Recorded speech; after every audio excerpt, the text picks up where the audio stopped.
Hey guys, it's Mike here, recording on September 23rd. Hopefully everybody's season is off to a good start. We've just got a couple more updates we can play for you.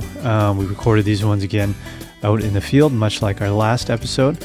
Hopefully you guys enjoyed that. Hopefully you enjoyed our listener submitted hunting story.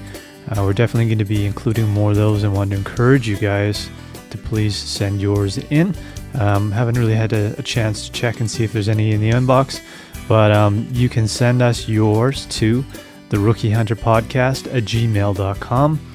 And if you have any questions about how to go about doing that, just send us an email. We'll give you all the details about what we need to include your hunting story in our next episode.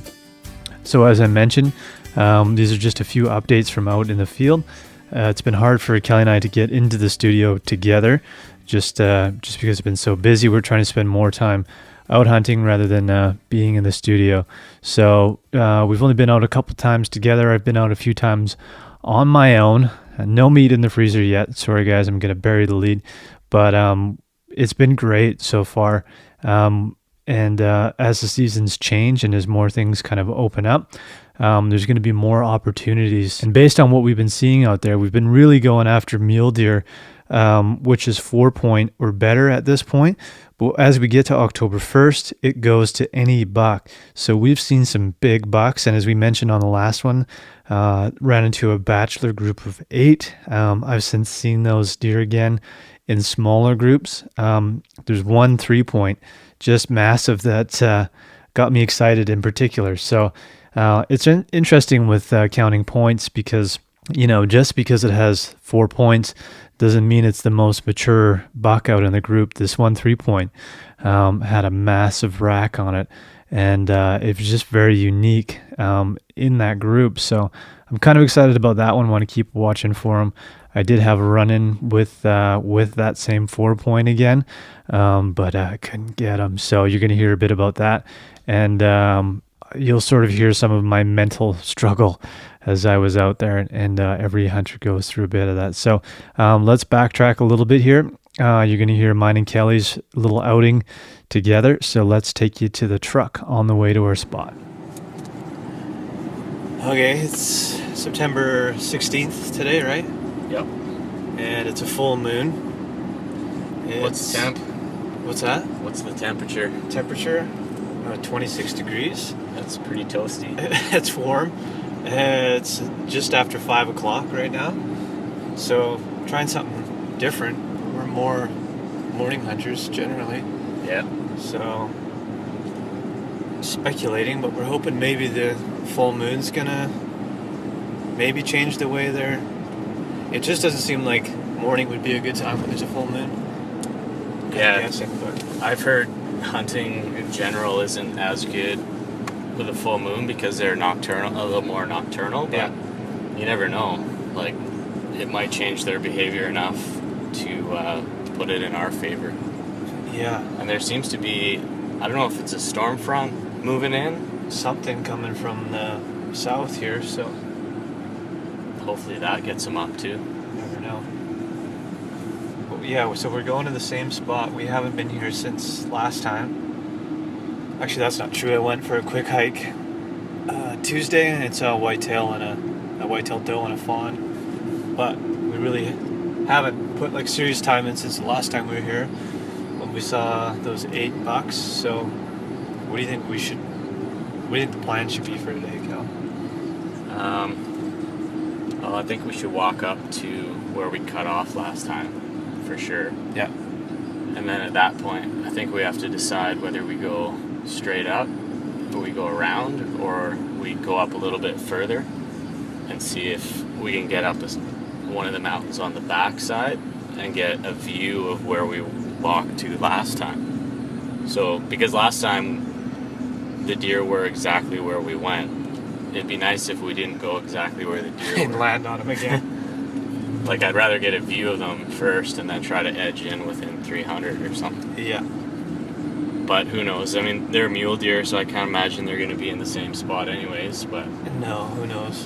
But we'll see. yeah, like we said last time, that trail seemed to be pretty well used.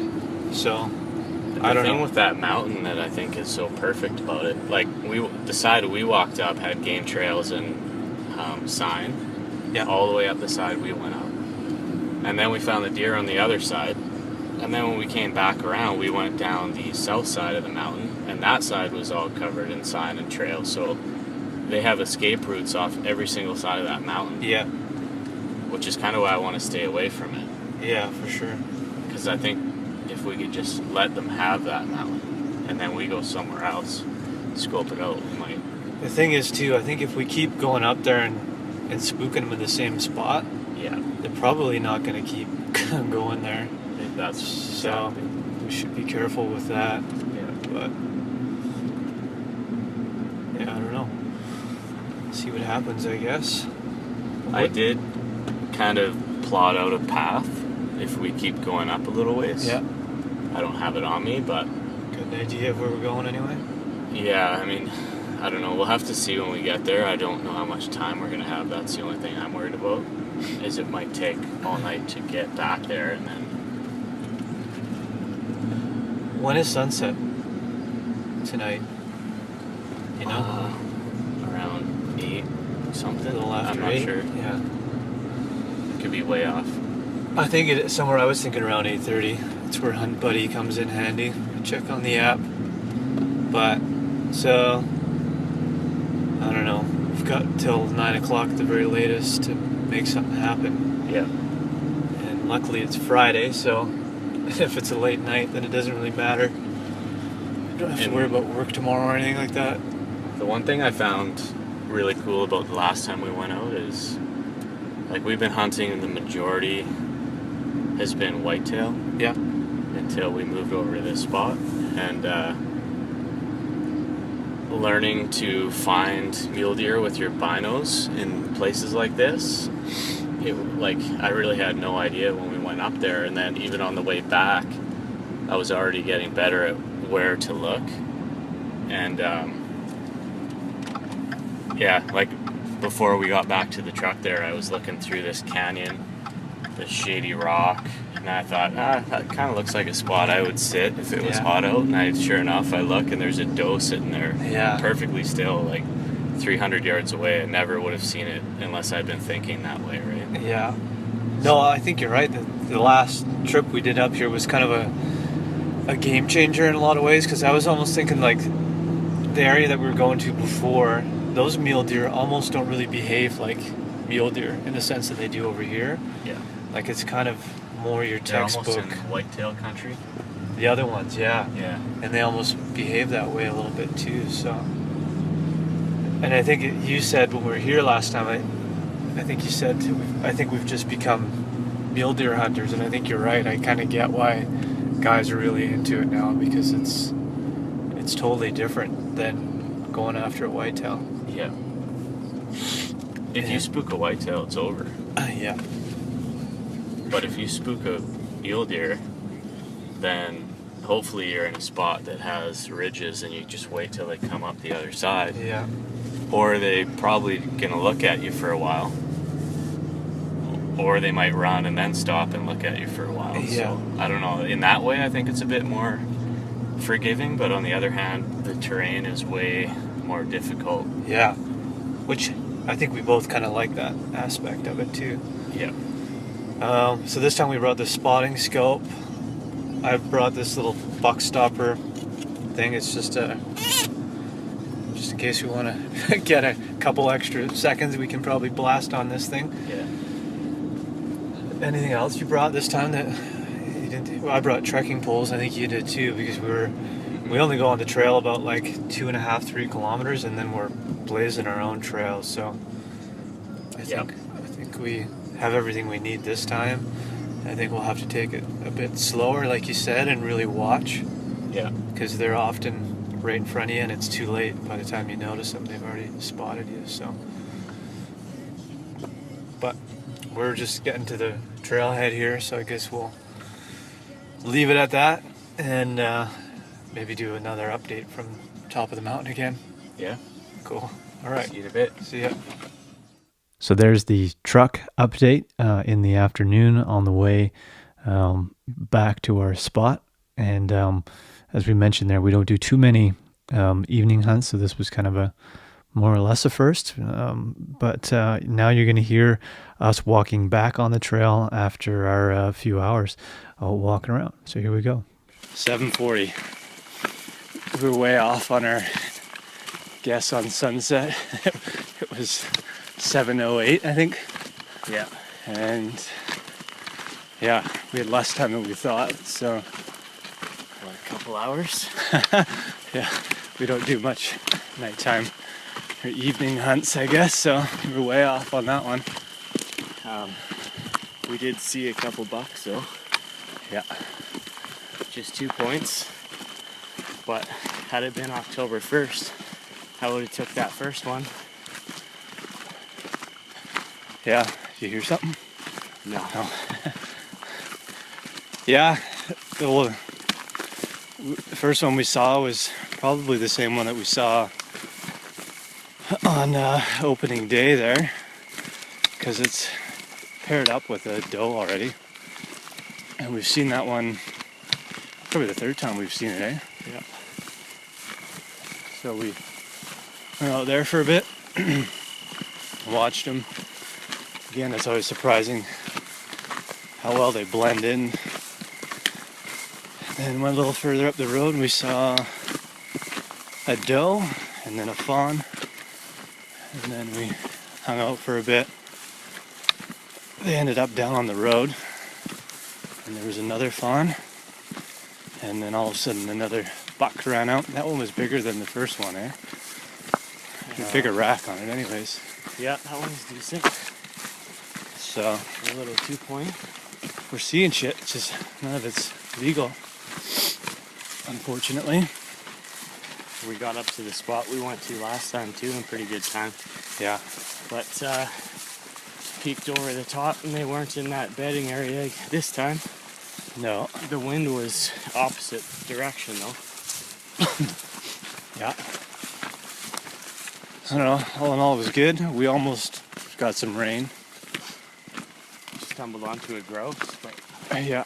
we don't have our 22s. No, that thing was spooked pretty quickly. I got those 2 grouse yesterday on the way to shoot my rifle a little bit, and those we were luckily dumb ones. They just sat there on the side of the road. I missed the first couple of shots and continued to sit there without moving, so that was an easy chicken dinner.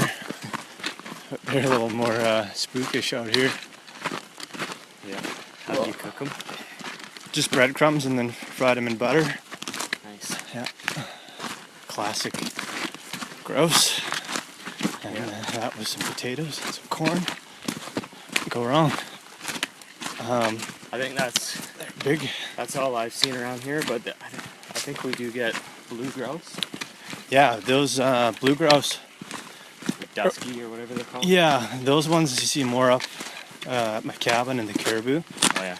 So that's kind of what I was used to shooting as a kid. I see a lot more of those ones, and I always thought those had a lot of meat on them, but man, these ones yesterday was just, like super surprising.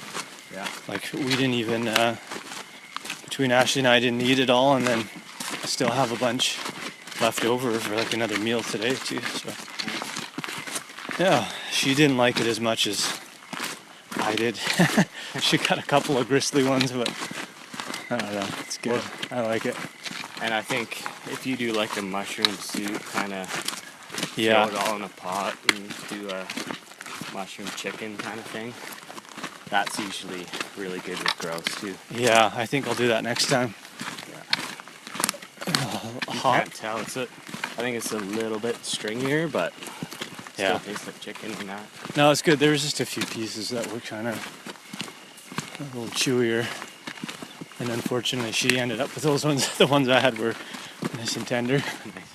Yeah. Yeah, so what do we got left? Another kilometer at least here, right? Yeah. And it's a full moon, like we mentioned earlier. Yeah. So it's still pretty bright. But it's amazing how fast it gets dark, eh? Well, I think it clouded over a bit on us. I think that shortened our day a bit more too. We had a clear sky. I think we would have been okay right up to the end of shooting time, which I think is right now, but it's way too dark. Yeah. Are you gonna hunt this weekend, or? I'm not too sure. I'd like to just, I don't know, I kind of wish it was October 1st. Yeah, I know. But even these little canyons around here would be nice to hang out in by yourself. Yeah, man, that spot right over here. I think that's the ticket. Yeah. So I don't know. We'll see what happens. Yeah, it's hard to coordinate. I'm trying to be careful because we're taking off in October on our trip, so it's hard not to be hardcore addicted. Yeah. And coming out here all the time. But I also just want to get something in the freezer for us. It's a good feeling to have. Like, the season always goes by so quick. Yeah. And then when you get something, at least the pressure's off and you know you were successful. And then if we go on our trip and get something else, be in good shape. But Yeah. I don't know. I have a couple theories. One is it's probably better to have one day of 12 hours in the field than 6 days at true. 4. Yeah. And the other one is we only have like 2 months out of every 12, right? Yeah. So you kind of have to invest some time and hope it works out. That's sure. kind of the name of the game, I think. Yeah. But I do think like one day at 12 hours I'd probably take over 3 days at 4 hours. For sure. Yeah. It would have been nice, like we talked about camping tonight. That would have been perfect. I wish we were setting up camp right now Yeah. and then doing a full day tomorrow, but it didn't work out. Yeah. Maybe we could do that. Maybe I don't know, super early October. Yeah. Just a quick It's overnight. those prime Because if we were first hours are, I think, are where you want to. Yeah, so you hit this 6, 7 o'clock at night, and then the 7 to 9 in the morning, and then we just take us, like, hunt our way back. Yeah. Nobody'd miss us. No. No, and the nice thing about this spot that we're in, we had this whole area to ourselves tonight, man. Yeah. There's nobody up here. And even, well, on opening day, we saw two guys that just happened to be pulling up at the same time as us, but we didn't see them again. I think they were actually elk calling. I think so, yeah. So maybe they just came out for the opening elk rifle Yeah. to give it a shot. Well, we heard some shots, actually. We Yeah, like about 5 in a row. Yeah.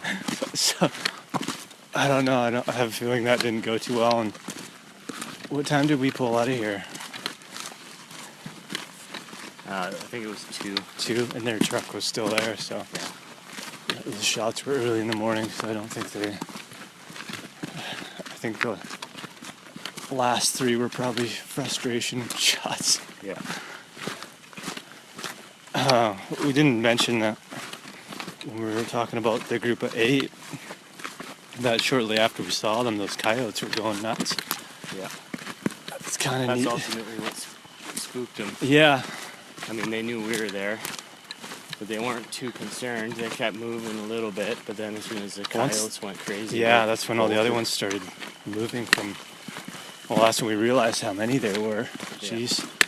And they're. That's pretty bad luck, though, if you think about it. Like, I haven't heard coyotes going nuts like that up here, No. and that was the one time they do. Yeah. We're staring at $8. It's interesting because we talked about the 3-point being pretty aware of us. But once those coyotes started yipping, He didn't really care about us too much anymore. Yeah. Rounded up the troops. You alright? Yeah, I was just grabbing my phone. Oh. Wife wondering where you are? Yeah. Might be in service now. Nice. Cool. Well, I don't know how many updates people want to hear with no success. But I don't know. I'm feeling like every time we come out, I just feel like we're a little bit more prepared each time, every year.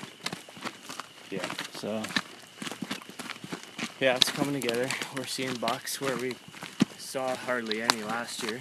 yeah. So I'm just happy about that. Yeah, well, we've seen more bucks this year than we have in all of our seasons combined, it feels like. That might not be true, but I've never seen so many muley bucks in my life.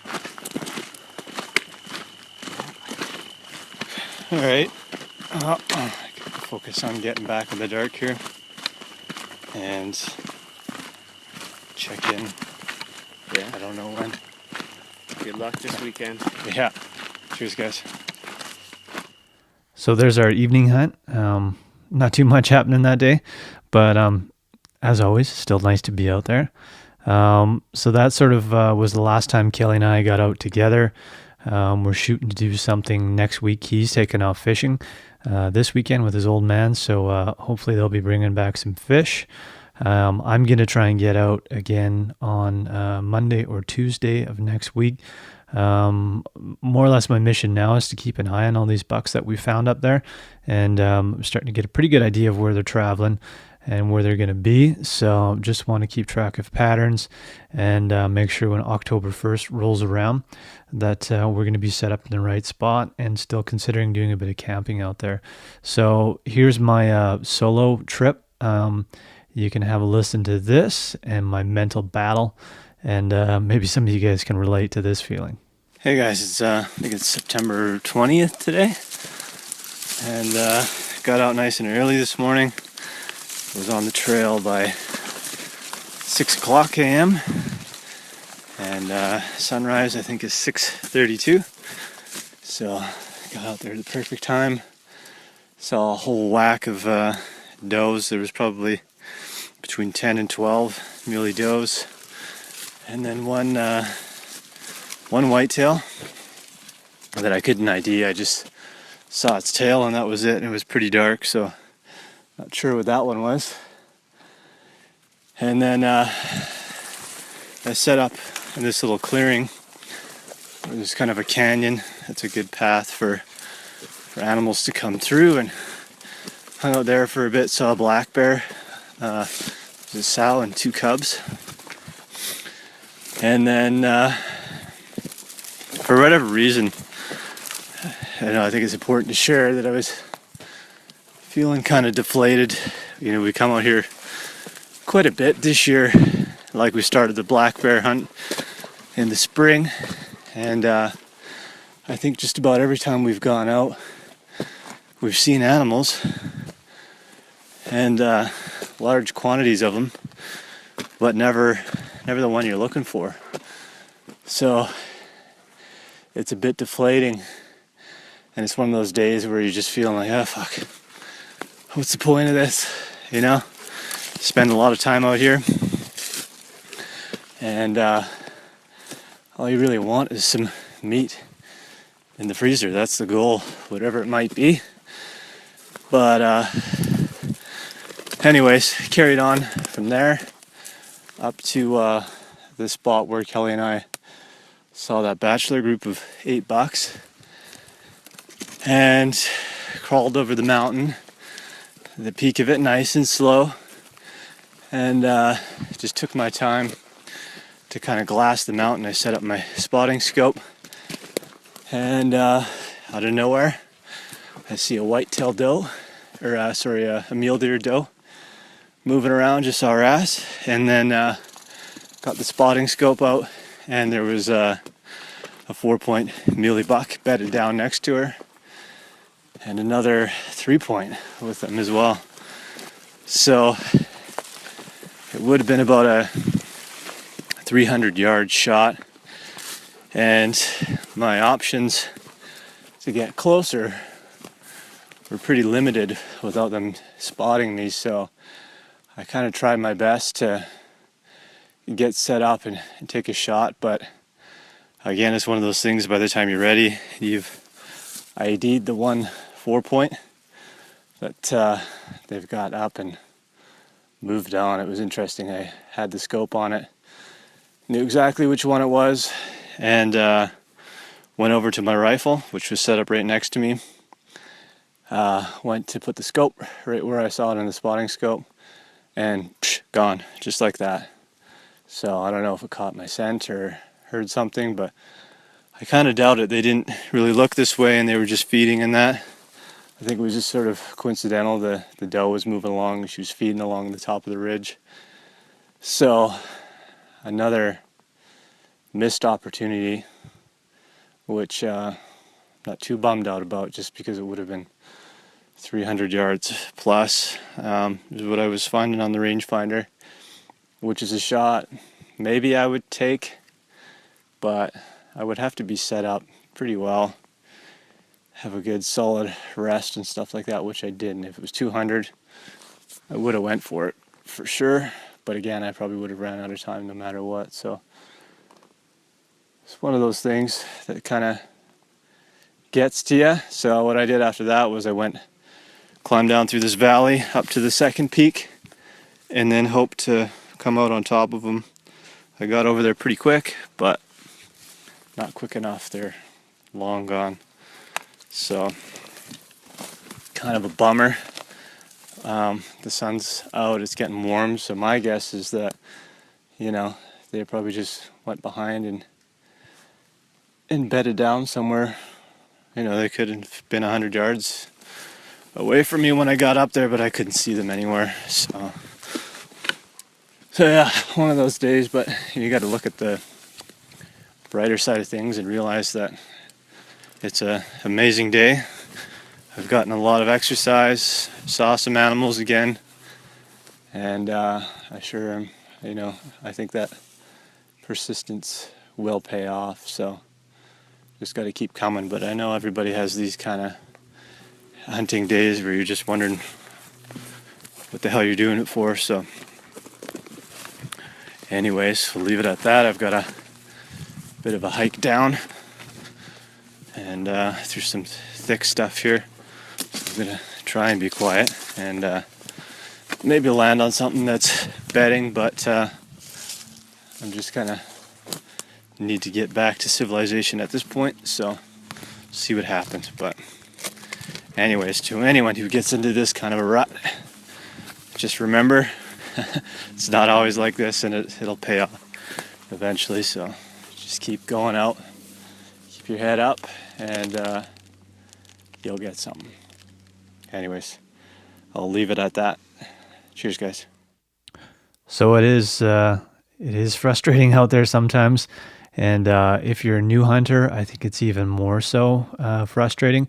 I know I think all the rookie hunters that we've had in here and interviewed have all sort of said the same thing, that there's just those days where you're like, oh man, I'm not a good hunter. What's the point of this? But each hunt, you should be learning something new, and that's what you need to reflect on, is what you've gained from each trip. And if the only thing you got out of it was finding out that it's a shitty hunting spot, well, that's good. And if you just got some exercise and some sunshine, there's nothing wrong with that either. So don't be hard on yourselves. It'll happen eventually, and just keep your chin up and keep hammering. Anyways, good luck to you guys. Kelly and I are planning a trip for October 10th, I think it is when we start. Kevin is going to be joining us. You heard him on one of our episodes. And my cousin Garrett is the one that sort of planned this trip. He's got a beautiful wall tent and great kitchen setup. So he's providing the accommodations for us. It's a trip in the Kootenays, which I've never actually hunted in the Kootenays, even though that's where I grew up. So we're pretty excited about this. We're in the planning stages now and figuring out meals and what to bring. And I almost enjoy that process as much as I do hunting. It's just fun to kind of get all your gear together, look at what you have, what you need. I think we're all set up pretty good now. But I think what I'm going to do is bring my laptop and a microphone and an interface out there, and do some recording from the tent at the end of the day. I think it'll be kind of nice to capture some of those, and we better be successful during this season, or I think we might have to cancel this podcast. I don't know. I'm just kidding. But yeah, lots of good stuff coming up. Like I said, October 1st creates a lot more opportunities for us. We also run into antlerless whitetails, and Kelly also has a tag for muley doe. So something's going to happen this year. We just don't know when, and we don't know what. But stay tuned and have faith in us. We'll make it happen. Don't you worry. Lots of small game animals have been consumed and are either in the freezer or ready to be cooked. So we're bringing stuff home, but we just want to get that big game animal, which is the goal for all of you guys, I'm sure. So yeah, I think that's all I'm going to say for now. We've got some announcements and stuff coming up over the next month. I won't say too much about them, but all good stuff. So we'll get back into a regular show schedule eventually. We want to line up some more interviews and chill out here. But like I said, I think the important thing for us right now is to be out there hunting and getting something home. So good luck to you guys. We'll check back in soon here. Maybe with another update, maybe with an interview. I'm not too sure. We don't have anything planned, so just stay tuned. And as always, everybody who's leaving ratings and reviews for us, thank you very much. That helps us out a lot. And go to our website, therookihunter.com. We've got the message board up there. We've got all of our contact information, links to our social media. Everything's there. So please don't be shy. Let us know where you're listening from. Let us know if you're having any success, or if you have any questions, any show ideas, you name it. Just don't be shy. Send us an email, even if it's just to say hi. So thank you very much for the support, and good luck to everybody. Hopefully you're listening in your truck right now on the way to a trip. But we'll check in soon. Take care for now, guys. Cheers.